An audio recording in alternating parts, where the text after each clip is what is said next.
Bonjour à tous et bienvenue, je suis Tiffany et vous êtes sur la chaîne L'Alicier. Peut-être que vous êtes déjà tombé sur ce type de bracelet où il n'y a pas de fermoir et qui sont réalisés avec des Miyuki Delica 11-0 ou alors avec d'autres perles. Il s'agit de bangles, on appelle ça des bangles Miyuki et comme vous voyez il n'y a pas de fermoir. Donc ce sont des bracelets qu'il faut faire à la bonne taille directement pour pouvoir les enfiler sur votre main. Ce tutoriel, je l'ai déjà réalisé sur ma chaîne, donc vous pourrez le retrouver, je vous mets le lien en description. Et ce qui nous intéresse aujourd'hui, ça va être de utiliser les schémas pour ce type de bracelet, mais pour réaliser un bracelet avec des embouts, donc avec un fermoir. Parce que ces bracelets-là sont tissés directement en cercle comme ça, en fait, on va tisser en spirale au fur et à mesure. On commence par le centre et puis après on fait un côté puis le deuxième côté. Mais du coup c'est tissé en une seule fois. Donc on ne peut pas juste se décider de couper comme ça et d'enfiler un embout, ça ne marchera pas. De plus, normalement quand on tisse en peyote, en fait on va tisser comme ça. Donc là par exemple,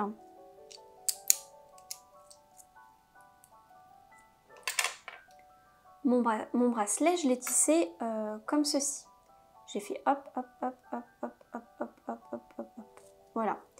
Et le bangle, si on regarde le sens des perles, il est comme ceci. Là, les perles sont dans le même sens. Donc, si jamais on veut faire ce bracelet-là en peyote normale, eh ben, il va falloir tisser les perles dans ce sens, puis revenir, puis dans ce sens, puis revenir. Donc, c'est ce qu'on va faire aujourd'hui. Moi, j'appelle ça du peyote inversé. Parce que normalement on tisse le bracelet dans la largeur et on augmente la longueur. Et là du coup on va tisser dans la longueur du bracelet au lieu de dans la largeur. Donc la technique est la même que pour le peyote, seulement il faut connaître la longueur de son bracelet directement puisqu'on va tisser la longueur. Et on va venir agrandir la largeur au fur et à mesure du tissage. Donc moi je suis partie sur ce modèle là que je vais modifier. J'ai proposé à ma mère de lui faire un bracelet pour la fête des mères et elle m'a montré une photo d'un habit qu'elle a. Et du coup, je vais refaire un bracelet qui va se marier avec son habit. Donc j'ai sélectionné ces couleurs-là. C'est un peu difficile de voir sur la photo, mais grosso modo, la couleur de base, ça va être du vert foncé. Et il y aura quelques petites touches d'autres couleurs. Donc voilà mon schéma. Vous pourrez le retrouver sur alicier.com. ainsi que la liste du matériel. Vous avez aussi la liste du matériel dans la description de la vidéo et j'utilise des liens d'affiliation. Pour mon tissage, je vais utiliser du fil Fireline 0,12 mm et une aiguille de tissage taille 12.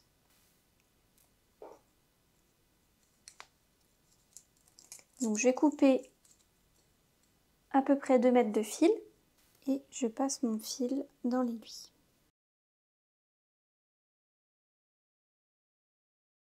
Et maintenant, on enfile les perles. Je vais utiliser un petit plateau avec des petites lettres pour me repérer sur le schéma. Donc le... Oh non, c'est tout tombé. Bon. Donc j'allais dire le A, c'est les perles crème, c'est long. Plus qu'à tout ramasser. Ensuite, le B, c'est du doré, c'est DB 1832. Le C, c'est le vert. Oh, une petite perle orange qui s'est glissée dedans. Le vert, c'est DB 0797. Et celui-là, c'est DB 2053. Luminous Mermaid. J'ai imprimé le schéma en plus grand avec des petites lettres pour me repérer. Et là, vous avez le numéro des rangs. Ma mère a un poignet de 16,5 cm, donc j'ai essayé de me rapprocher au maximum tout en gardant mon motif. Et du coup, il faut que je fasse 8 motifs comme ça. Alors les motifs, voilà, les motifs sont comme ça. Je vais faire une marque pour vous le montrer.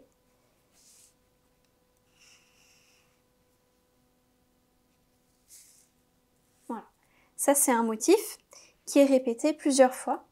Et je l'ai répété 1, 2, 3, 4, 5, 6, 7... 7 fois et demi. Et demi parce que je veux que ce soit symétrique des deux côtés. Si je répète juste ce schéma-là jusqu'au bout, je vais finir sur ça. Mais moi, je veux finir sur la même chose qu'ici, donc sur ça. Donc c'est pour ça 7 et demi. Même si c'est pas exactement un demi, hein, parce que cette partie-là est plus petite que celle-ci. Donc ça me donne un tissage qui fait à peu près 16 cm. Après, je rajouterai des anneaux pour essayer de combler.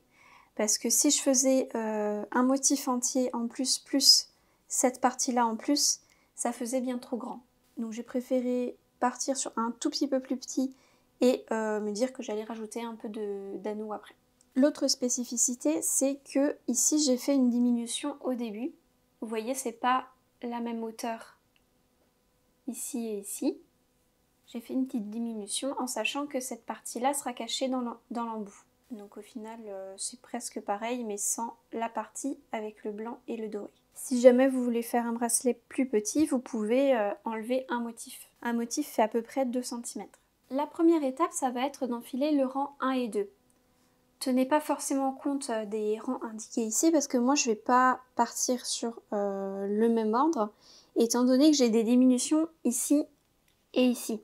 Et on commence pas du peyote sur une diminution, c'est impossible de le faire.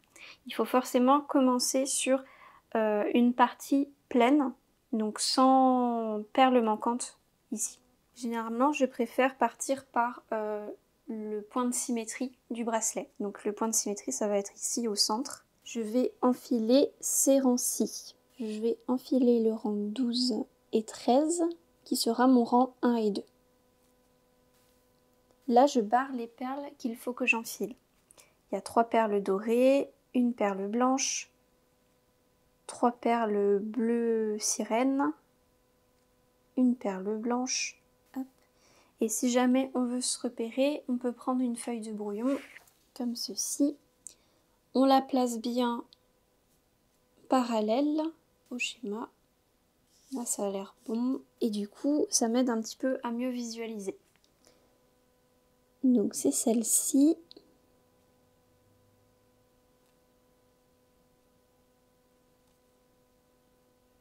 Voilà, donc un motif c'est ça, et puis on continue jusqu'à la fin. Le mieux c'est d'enfiler les perles et de barrer après chaque enfilage de motif, comme ça vous risquez moins de vous y perdre. Vous saurez le nombre de motifs que vous avez enfilés. Après c'est très facile de recompter le nombre de motifs, il faut juste vraiment vérifier que vous avez le bon enchaînement, parce que si vous vous trompez, il n'y a pas de retour en arrière possible à part tout défaire. Donc par exemple là j'avais fait un petit test. Pour calculer le nombre de motifs enfilés, j'ai qu'à compter le nombre de perles sirènes. 1, 2, 3, 4, 5, 6, 7, 8. En sachant que le dernier, c'est, comme je vous ai dit, un demi-motif. C'est parti pour l'enfilage. Si jamais vous avez peur de faire tomber vos perles, vous pouvez mettre une perle de maintien au bout du fil. Donc c'est une perle, peu importe la couleur, que vous allez mettre au bout du fil et que vous allez utiliser pour bloquer les autres perles. Donc j'en profite pour garder 15-20 cm de bout de fil pour la fin. Et en fait du coup mon bout de fil est de ce côté, le fil relié à l'aiguille est de ce côté, et je passe comme cela. Et je le fais 2 fois au minimum.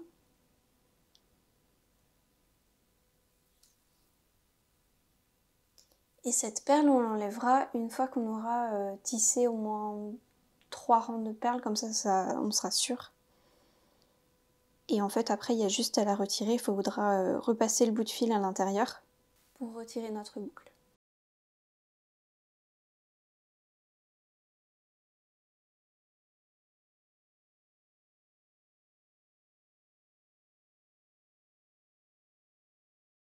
J'ai fini d'enfiler mes 7 motifs et demi. À ce stade, vérifiez bien que vous ne vous êtes pas trompé dans le schéma, parce que si vous commencez à tisser, vu que c'est un peu long, vous allez devoir enlever pas mal de perles si vous vous êtes trompé. Donc une fois qu'on a enfilé notre rang, du coup c'était le rang 12 et 13, qui sont nos rangs 1 et 2, le fil sort d'ici. je vais commencer à tisser le rang 14 en retournant en arrière. Donc je vais faire ça, je vais enfiler une perle verte et je vais passer dans la deuxième dorée. Donc dans la dernière perle enfilée du rang 13. On ne double pas le fil, donc tirez dessus et raccourcissez-le sur votre aiguille. Et là j'ai la perle que je viens d'enfiler et je vais repasser non pas dans celle-ci, mais dans la deuxième. Donc bien dans ce sens. Le sens est très important. On serre et on place bien nos deux perles, la dorée et la verte, côte à côte, et ça fait ça.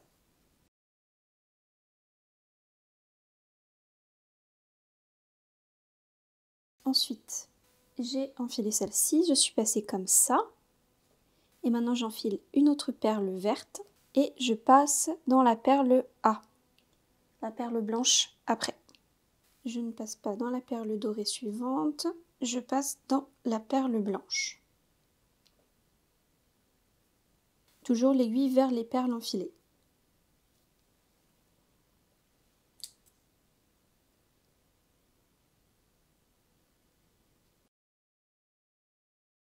Et vous voyez, ça commence à faire des trous. Et du coup, pour les rangs après, on va finir le rang 14, et pour les rangs après, on n'aura plus qu'à venir combler les trous. Et comme c'est du peyote impair, il y a un petit truc à faire en plus à chaque aller-retour. Je vais vous montrer ça après. On finit d'abord le rang 14. Donc je suis passée comme ça. Et ma prochaine perle, c'est une perle blanche que je vais passer dans la deuxième perle Mermaid. Et après, c'est une autre blanche que je passe dans la blanche. Je passe pas dans la première Mermaid, je passe dans la deuxième.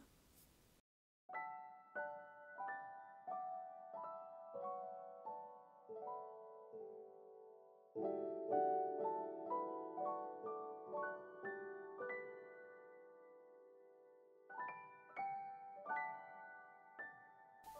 Je vous montre encore quelques perles et après je vous laisse terminer le rang. On est passé comme ça, j'enfile une perle verte, je passe dans la deuxième dorée, une perle verte, je passe dans la perle verte.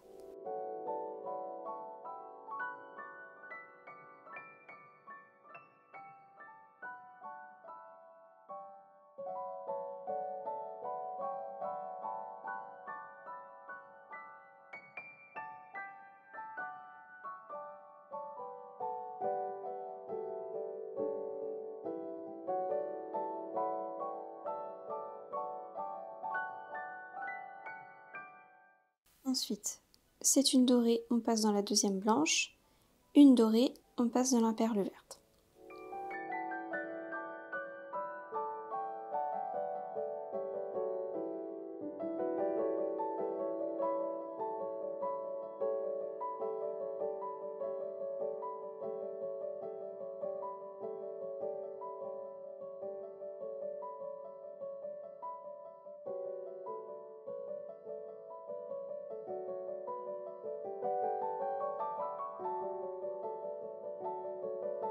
Voilà, je vous laisse continuer jusqu'au bout et on se retrouve à la fin du rang. J'en suis à ici, j'ai fini le rang 14, il me reste juste cette perle-là à tisser. Et ce que je vais faire en fait, c'est que j'ai enfilé la perle et je vais passer comme ça, à travers la première perle dorée, pour venir tisser le rang 11. Et comme ça, on aura fini le centre. Donc pour rappel, la perle blanche que j'ai mis ici, c'est ma perle de maintien, donc on la tisse pas. Là, j'ai ma première perle, mon bout de fil est ici, et je vais passer comme ça.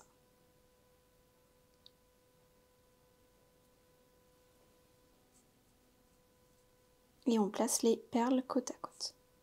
Je vais commencer le rang 11 avec la perle B ici, et je passe dans la troisième perle dorée. Puis ça sera une perle blanche et je passe dans la première perle Mermaid. Une deuxième perle Mermaid, je passe dans la troisième perle Mermaid, une perle blanche, et ainsi de suite. Il va falloir faire très attention parce que les perles peuvent tourner. Vous voyez là, mon vert il est d'un côté et ici il est de l'autre, alors que normalement ils sont tous les deux du même côté. Donc il faut bien faire attention à ça. Il faut bien passer dans la perle que vous voyez sur le schéma. Donc j'ai enfilé une perle dorée et je viens compléter mon tissage avec une autre perle dorée. Ensuite c'est une blanche.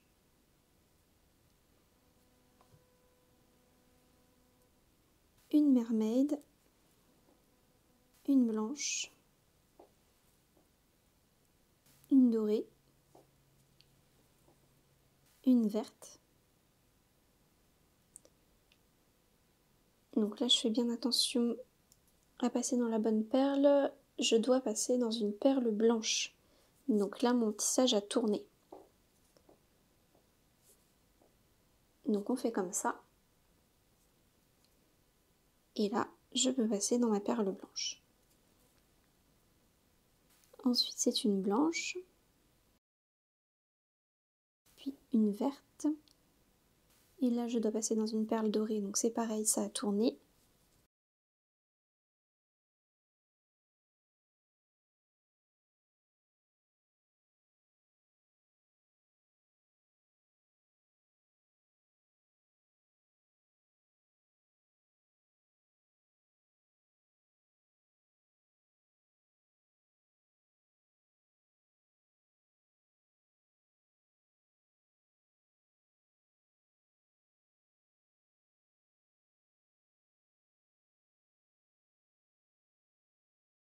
Voilà, je vous laisse continuer. Voilà, j'ai plus qu'une perle à enfiler et j'ai fini le rang 11. Et maintenant, on va venir tisser le rang 10.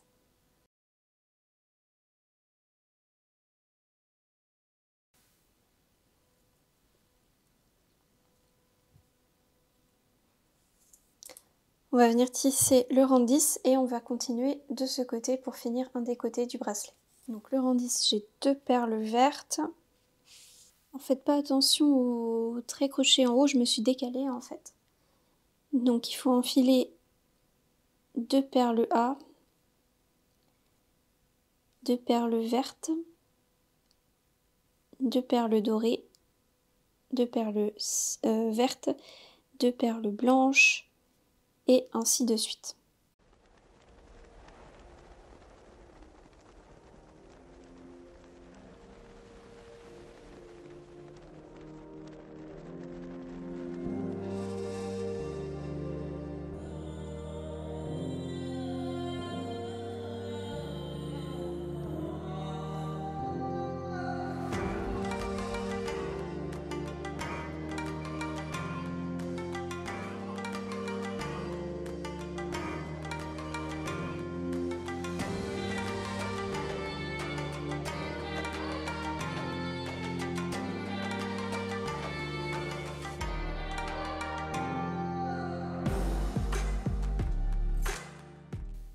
En fait, ce rang-là, c'est le miroir de ce rang-ci.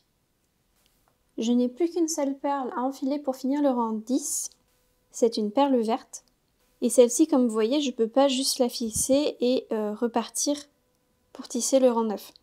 Il va falloir faire une petite technique que vous allez faire après sur chaque aller-retour. Donc toujours du même côté, à moins que vous changiez de fil et que vous changiez de côté de départ. C'est toujours du même côté. Et ce que nous allons faire, c'est que nous allons enfiler notre perle et passer l'aiguille sous le fil qui relie ces 2 perles-là, puis revenir dans la perle verte. Et comme ça, on sera dans le bon sens pour tisser le rang 9. Donc là, j'ai enfilé ma perle verte et je passe l'aiguille sous le fil reliant les 2 perles des rangs précédents.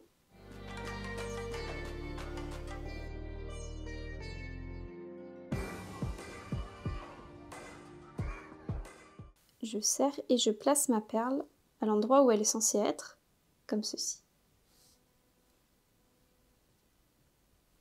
Et ensuite, je repasse dans la perle dans ce sens.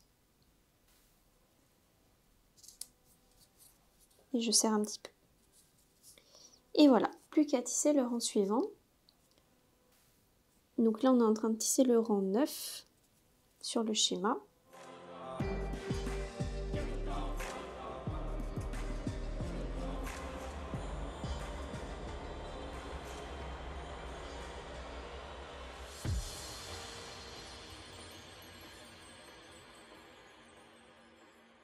Je vous laisse finir le rang 9.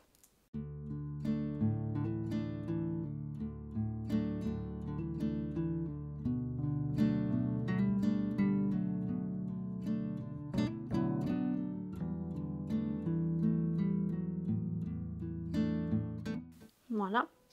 Donc, je suis passée comme ceci. Et maintenant, j'ai plus qu'à tisser le rang 8. Donc c'est une perle vert foncé, une perle mermaid, et ainsi de suite. Là, il n'y a pas à faire d'aller-retour, comme je vous ai dit, c'est toujours du même côté.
Je viens de fixer cette perle-là.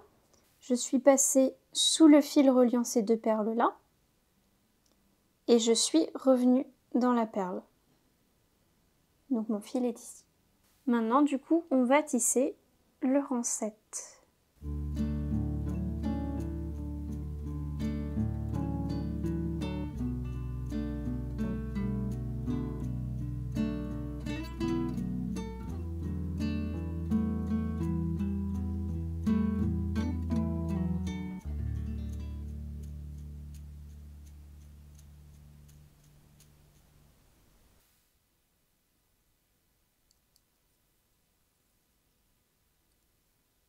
J'ai fini le rang 7. Et maintenant, je peux directement passer au rang 6.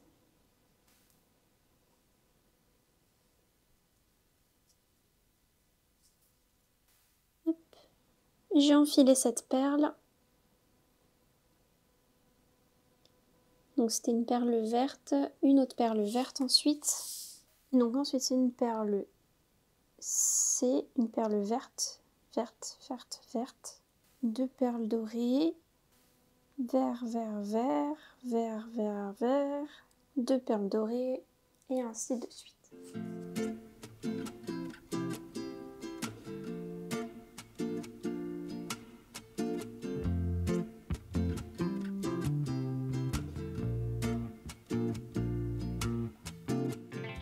J'arrive à la fin du rang 6.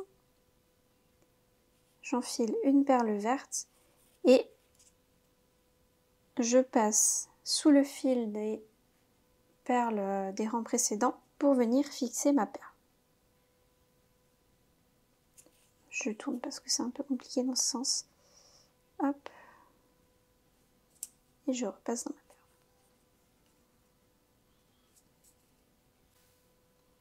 Maintenant, on passe au rang 5. Donc, voilà, je suis passée comme ça. Et là, je vais commencer le rang 5. Donc, on va commencer un petit peu la diminution. Mais là, pour l'instant, pour le rang 5, il ne se passe rien de spécial. On va juste continuer le tissage. Donc, j'enfile 2 vertes, une dorée, 3 vertes, une dorée, 3 vertes, une dorée, 3 vertes, une dorée, et on continue comme ça. Mon fil commence à être un peu court, du coup je vais changer de fil. Pour ça, il suffit juste de coincer son fil dans le tissage, en faisant des diagonales. Vous voyez, là je suis passée dans plusieurs perles. Et on fait attention à ce que on ne voit pas le fil sur le tissage. Ensuite, je passe dans les perles d'à côté, je fais pareil, une diagonale. Hop.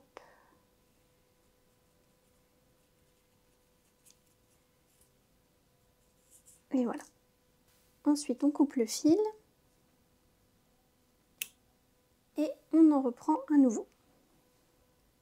Je recoince mon fil dans le tissage.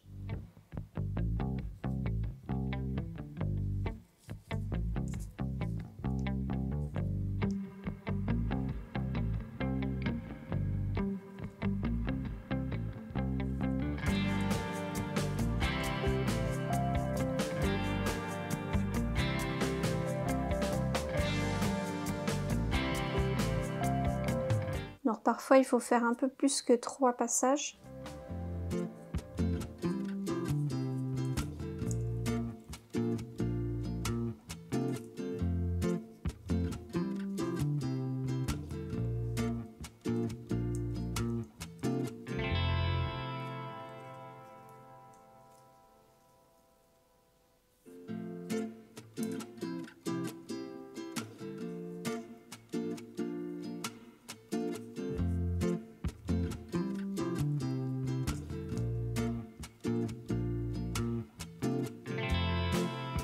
Et maintenant, je retourne dans la perle où je me suis arrêtée.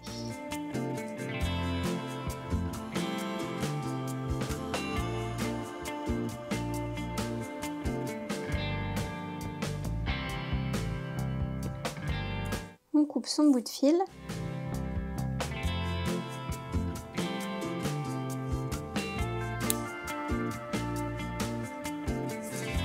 Et je continue le rang 5. J'en suis à là, il me reste une perle à fixer. Cette perle-là, je ne vais pas la fixer en passant dans la perle suivante. Je vais passer mon fil, mon aiguille, derrière le fil qui relie les perles ici. Et je vais faire comme ce qu'on fait pour l'aller-retour en peyote impair, je vais repasser dans ma perle. Donc c'est une méthode un peu plus rapide. Il y a d'autres méthodes pour faire une diminution. Ça, c'est la technique la plus rapide. Je ne passe pas dans cette perle, comme j'ai dit. Je vais passer mon aiguille derrière la perle.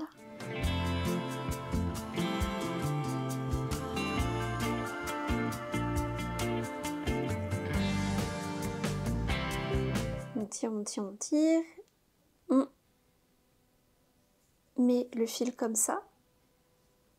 Et on repasse dans la perle dans le bon sens pour continuer le tissage. Et voilà. Maintenant, tisser le rang 4. C'est une perle verte, 2 perles dorées, 1, 2, 3, 4, 5, 6 perles vertes, 2 perles dorées et on continue.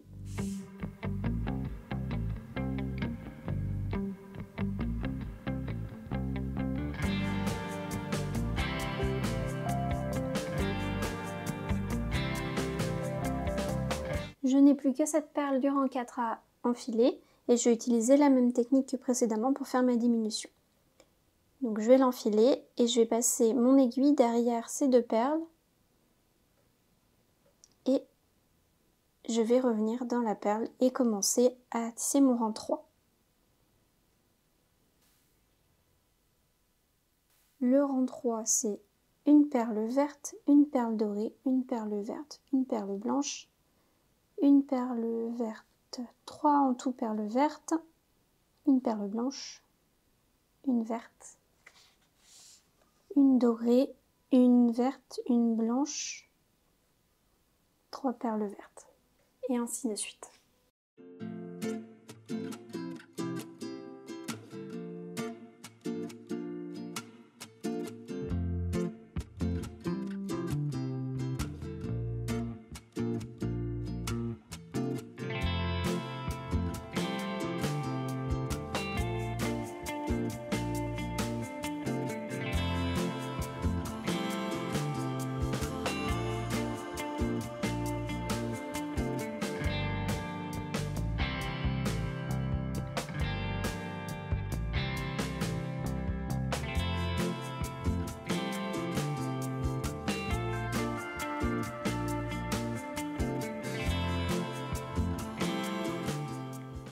Je vais fixer cette dernière perle là Et alors là, ça va être un peu... Parce que l'autre partie du schéma est ici. Donc pour vous montrer, c'est un peu plus compliqué. Mais en fait, c'est la même chose. Hein. On passe derrière la perle qui est ici. On passe derrière la perle qui est ici. Et on repart dans notre perle qu'on vient d'enfiler. Et on commence à tisser le rang 2. Donc le rang 2, c'est 2 perles vertes. On passe comme ça. 2 perles blanches. 2 perles vertes. 2 perles blanches. 2 perles vertes. 2 perles blanches. Et ainsi de suite.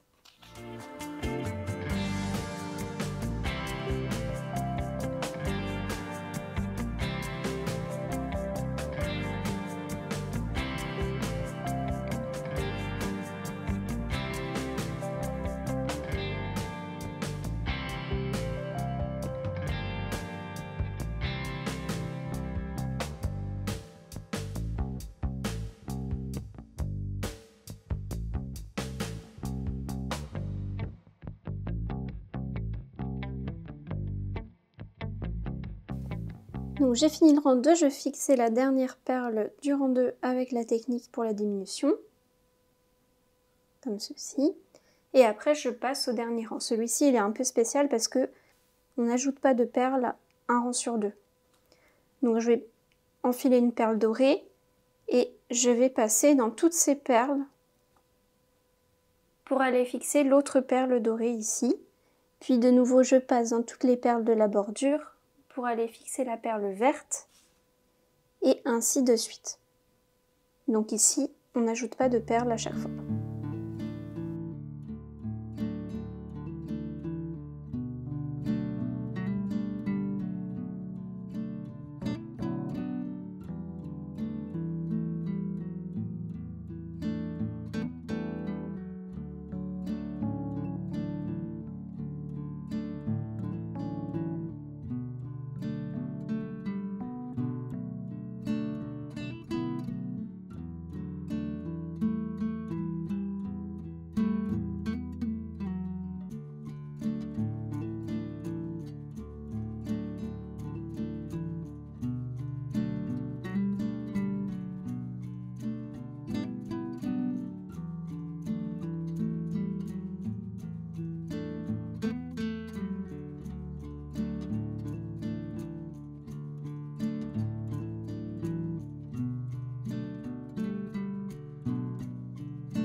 Et voilà, maintenant il n'y a plus qu'à tisser l'autre côté. Donc j'ai juste déplacé mon fil. Je passe comme ça dans la perle d'à côté. Ensuite, dans ce sens, comme ça. Je fais des zigzags en fait. Et là, par contre, je vais pas être dans le bon sens pour tisser le prochain rang. Donc, je vais faire vite fait un demi-tour. Je suis dans la perle dorée, je vais dans celle-ci. Donc, l'autre perle dorée en dessous. Puis, je remonte dans l'autre perle dorée à côté et dans celle du haut. Je fais un petit demi-tour. Et du coup, voilà, je suis dans le bon sens pour tisser mon rang. Vous pouvez dès à présent retirer la perle de maintien.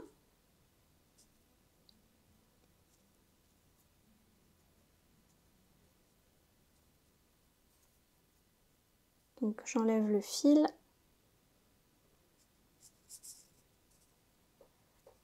Et voilà. On est à ce niveau-là. Du coup, le rang qu'on va tisser, c'est le rang 15.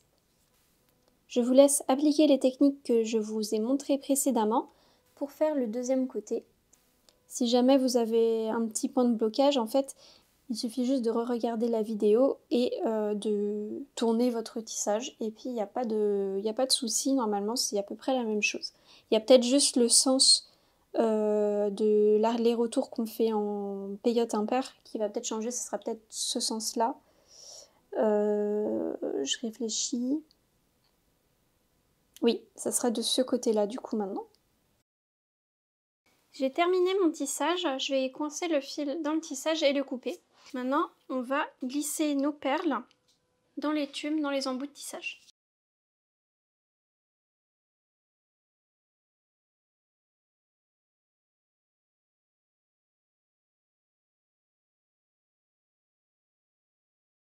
Et c'est un peu serré, donc des fois c'est un petit peu difficile de glisser l'embout, mais c'est possible. Faut y aller doucement.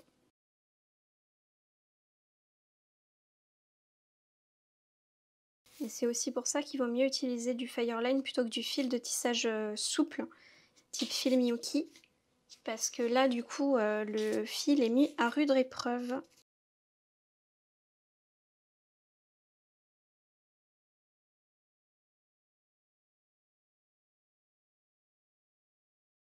J'ai presque réussi. Et voilà.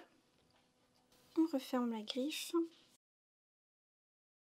Et on peut utiliser un petit mouchoir pour venir refermer totalement la pâte. Voilà. Et maintenant, je fais la même chose de l'autre côté. Là, l'embout glisse un peu sur les perles, donc mettez un peu de colle avant de glisser les perles.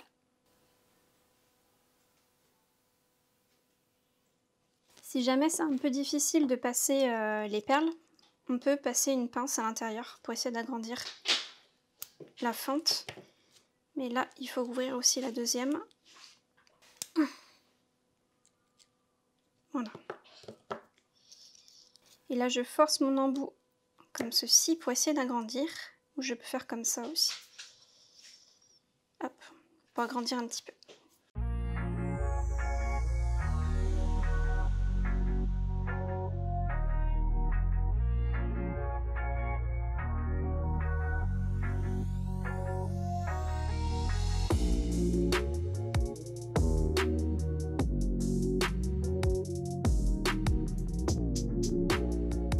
Là, j'utilise une pince cisaille pour recouper ma chaîne parce que je vais utiliser une partie des anneaux pour l'autre côté pour équilibrer les deux côtés avec le mousqueton.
Ce tutoriel est terminé, j'espère qu'il vous aura plu.